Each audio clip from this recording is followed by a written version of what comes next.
माँ बिन मायका। बारिश की हल्की हल्की बूंदें आंगन में गिर रही थी। पूजा खिड़की के पास खड़ी आसमान को देख रही थी। उसकी आंखों में आंसू थे और दिल में एक अजीब सी खालीपन।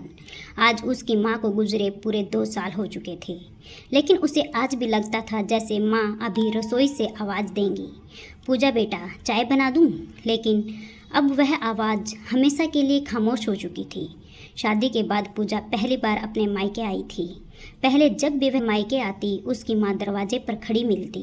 पूरे घर में रौनक होती। माँ उसकी पसंद का खाना बनाती, रात भर बातें करती और जाते समय उसके बैग में ढेर सारा सामान रख देती। लेकिन इस बार सब कुछ बदल चुका था। घर वही था, दीवारें वही थी, आंगन वही था, लेकिन माँ नहीं थी। पूजा धीरे धीरे अपने कमरे में गई।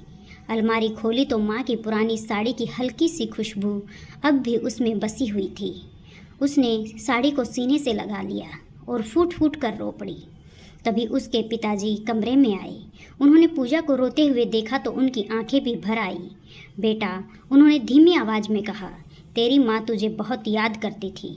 पूजा रोते हुए बोली, पापा, माँ के बिना ये घर घर नहीं लगता। मायका सूना हो गया है। पिता चुप रहे। शायद उनके पास भी कोई जवाब नहीं था। अगले दिन पूजा पूरे घर में घूमती रही। हर कोना उसे माँ की याद दिला रहा था। रसोई में रखा बेलन, मंदिर में जलता दीपक, आंगन का तुलसी का पौधा, हर चीज़ में माँ की परछाई दिखाई देती थी। शाम को उसकी भाभी ने कहा, दीदी खाना तैयार है। लेकिन उस आवाज़ में वह अपनापन नहीं था जो माँ की आवाज़ में होता था। रात को पूजा छत पर बैठी आसमान देख रही थी। उसे याद आया, बचपन में माँ गर्मियों की रातों में उसे कहानियाँ सुनाया करती थी, कभी राजा रानी की, कभी अपने संघर्षों की। तभी पूजा ने सोचा भी नहीं था कि एक दिन वही छत इतनी अकेली लगने लगेगी। कुछ दिनों बाद पूजा वापस अपने ससुराल जाने लगी। जाते समय उसने पूरे घर को एक नज़र देखा। उसकी आंखें नम थी। दरवाजे से बाहर निकलते समय उसने धीरे से कहा, माँ, तुम्हारे बिना मायका अब सिर्फ एक मकान रह गया। पिता ने उसकी बात सुन ली। उनका दिल भी टूट गया। उन्होंने बेटी के सर पर हाथ रखते हुए कहा, बेटा, माँ चली जाती है तो मायके की रौनक भी साथ ले जाती है। पूजा कार में बैठ गई। रास्ते भर उसकी आंखों से आंसू बहते रहे।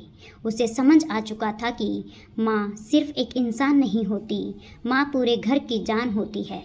माँ के रहते मायका सिर्फ एक जगह नहीं, बल्कि दुनिया का सबसे सुरक्षित और प्यारा कोना होता है। और माँ के बिना वही मायका अधूरा लगने लगता है। माँ घर की आत्मा होती है। उसके बिना घर और मायका दोनों सूने हो जाते हैं।